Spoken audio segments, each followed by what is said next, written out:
आज सुनिए चौथ माता की कथा।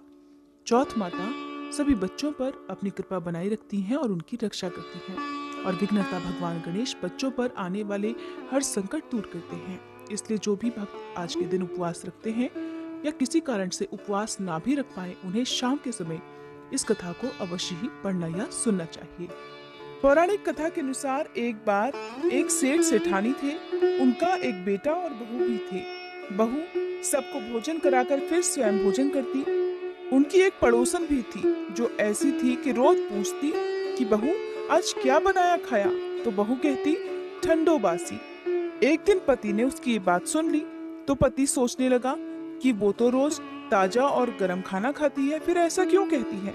तो उसके पति ने ऐसा सुनकर विचार किया कि आज तो पकवान बनाकर जाएं, फिर देखते हैं कि मेरी पत्नी पड़ोसन से क्या कहती है। तब उसने अपनी पत्नी से कहकर तरह तरह के पकवान बनवाए और घर के सभी लोगों ने एक साथ बैठकर भोजन किया। भोजन करने के बाद उस दिन भी पड़ोसन ने पूछा कि बहू आज क्या बनाया खाया, तो बहू पहले की तरह कहने लगी ठंडो बासी खाया। सेठ के लड़के ने सोचा हो न हो कोई बात तो जरूर है जिससे मेरी पत्नी रोज ऐसा ही कहती है।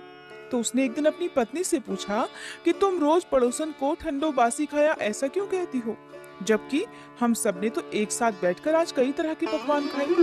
तो उसकी पत्नी कहने लगी हम सब जो खा रहे हैं वो हमारे बाप दादाओं की कमाई है।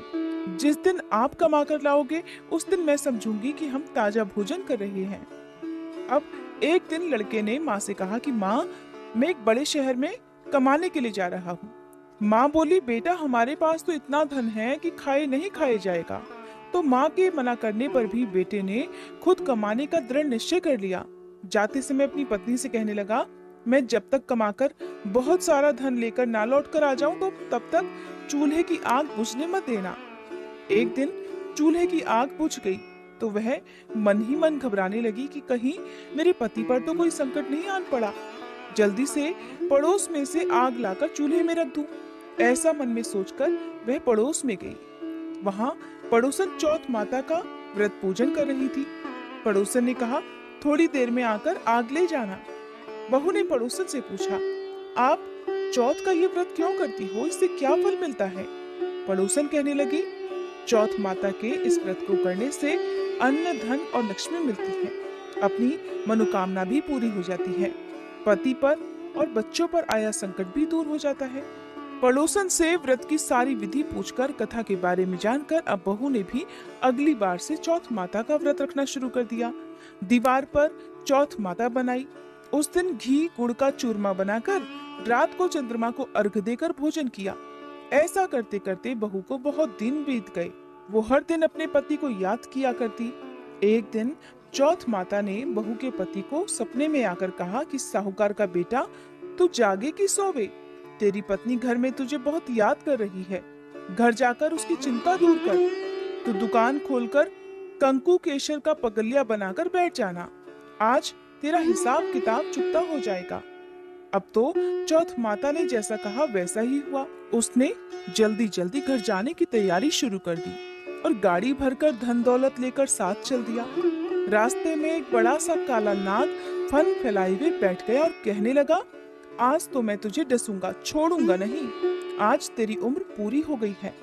तब साहूकार के लड़के ने सांप से कहा आज चौथ माता ने मुझे सपना दिया है, इसीलिए मैं अपनी पत्नी से मिलने घर जा रहा हूँ। वहाँ मेरी पत्नी मेरा इंतजार करते हुए बहुत चिंता कर रही है। मैं उससे मिलकर जरूर आऊंगा, तब तुम मुझे डस लेना। नाग ने कहा तुम शपथ देकर जाओ तो मैं तुम्हें जाने दूंगा, अगर लौटकर नहीं आए तो मैं तुम्हारे घर आकर भी तुम्हें डस लूंगा। इस प्रकार नाग को वचन देकर साहूकार का लड़का अपने घर पहुंचा। वहां सभी से हंसी खुशी मिला और भोजन करके उदास होकर बैठ गया। उसकी पत्नी ने उदास होने का कारण पूछा तो पति ने नाग वाली बात बताते हुए कहा कि अगर मैं उसके पास नहीं जाऊंगा तो वो तो घर पर ही आकर मुझे डस लेगा। उसकी पत्नी बहुत चालाक और समझदार थी। कहने लगी आप बिल्कुल भी मत चिंता करिए, मैं आपको एक उपाय बताती हूँ, आप आराम से लेट जाओ। तब पत्नी ने कमरे की 7 पैड़ी जिन्हें सीढ़ियां कहते हैं उन्हें धो डाला। पहली पैड़ी पर रेत, दूसरी पर इत्र, तीसरी पर गुलाल, फूल, चौथी पर कंकु केशर, पांचवी पर लड्डू पेड़ा, छठी पर गादी गलीचा और सातवीं पैड़ी पर दूध से भरकर कटोरा रख दिया। इस प्रकार वह 7 पैड़ी सजाकर बैठ गई। आधी रात होते ही वह नाग आया और पैड़ियां चढ़ने लगा। पहली पैड़ी पर रेत मिली तो रेत में लौट गया और कहने लगा, सेठ की बहू ने आराम तो बहुत दिया, पर वचन से बंधकर आया हूँ, इसलिए डसूंगा तो जरूर। इस प्रकार 7 पैड़ियों पर वह नाग आराम करता हुआ और कहता हुआ कि डसूंगा तो जरूर कमरे में जाने ही वाला था कि चौथ माता ने विचार किया कि मैं इसे नहीं बचाऊंगी तो संसार में धर्म कर्म और मेरे व्रत पूजन को कौन मानेगा। अब तो गणेश जी, चंद्र देवता और चौथ माता ने साहूकार के बेटे को बचाने का विचार कर लिया। चंद्रमा जी ने उजाला किया, चौथ माता ढाल बन गई और गणेश जी ने तलवार लेकर उस नाग को मार दिया और ढाल से ढक दिया। उधर बहू भी थकी हारी सो गई। दिन हुआ तो लोग बेटे से मिलने आए, परंतु बहू बेटा तो उठे ही नहीं थे। बहुत देर हो गई तो माँ उन्हें उठाने के लिए गई। माँ ने 7 पैड़ियों पर जो कुछ देखा तो बहुत घबराई और बेटा बहू को आवाज लगाई। बेटा बहू उठे तो देखा कि एक ढाल तलवार वहां पर पड़ी है। अब ढाल उठाई तो वही ढाल के नीचे काला नाग मरा हुआ पड़ा है। बेटा बहू ने सोचा कि आज तो धर्म कर्म ही आड़े आए हैं, जो भगवान गणेश जी और चौथ माता ने आपकी रक्षा की है। हे चौथ माता, आपने जैसे सेठ के बेटे बहू की रक्षा की, वैसे ही सबकी रक्षा करना। कहते को, इस कथा को सुनते, हुंकारा भरते को सभी की रक्षा करके सभी की मनोकामनाएं पूर्ण करना। प्रेम से बोलिए चौथ माता की जय। अब सुनिए विघ्नहर्ता भगवान गणेश की कथा, क्योंकि बिना गणेश भगवान की कथा के चौथ माता का ये व्रत और कथा अधूरी रहती है। पौराणिक कथा के अनुसार एक समय की बात है, विष्णु भगवान का विवाह लक्ष्मी जी के साथ निश्चित हो गया। विवाह की तैयारियां होने लगी। सभी देवताओं को निमंत्रण भेजे गए, परंतु गणेश जी को अलग से निमंत्रण नहीं दिया। कारण चाहे जो भी रहा हो, अब भगवान विष्णु की बारात जाने का समय आ गया। सभी देवतागण अपनी अपनी पत्नियों के साथ विवाह समारोह में सम्मिलित हुए। उन सभी ने देखा कि गणेश जी कहीं दिखाई नहीं दे रहे। तब वे आपस में चर्चा करने लगे कि क्या गणेश जी को न्योता नहीं भेजा है या स्वयं गणेश जी आए ही नहीं हैं। सभी को इस बात पर आश्चर्य होने लगा। तब सबने मिलकर विचार किया कि क्यों ना विष्णु भगवान से ही इसका कारण पूछ लिया जाए। तब वे विष्णु भगवान के पास गए और कारण पूछा। तब कारण पूछने पर विष्णु भगवान ने बताया कि हमने गणेश जी के पिता भोलेनाथ को तो न्योता भेजा है। अगर गणेश जी अपने पिता के साथ आना चाहते तो आ जाते, अलग से न्योता देने की कोई आवश्यकता भी नहीं थी।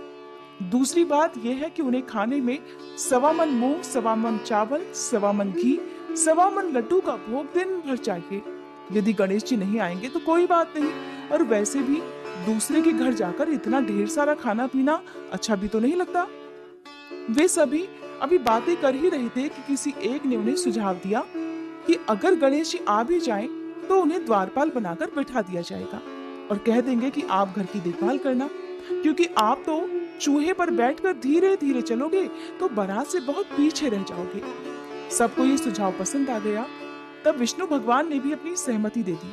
अब होना क्या था, विवाह के लिए बारात चलने ही वाली थी कि इतने में ही गणेश जी वहां पर आ गए और उन्हें सुझाव के अनुसार समझा बुझाकर घर की रखवाली करने के लिए बैठा दिया गया। बारात चल दी। तभी वहां पर देवर्षि नारद वीणा बजाते हुए नारायण नारायण करते हुए पधारे। उन्होंने देखा कि गणेश जी तो दरवाजे पर ही बैठे हुए हैं। तब उन्होंने मुस्कुराते हुए गणेश जी से उनके रुकने का कारण पूछते हुए कहा,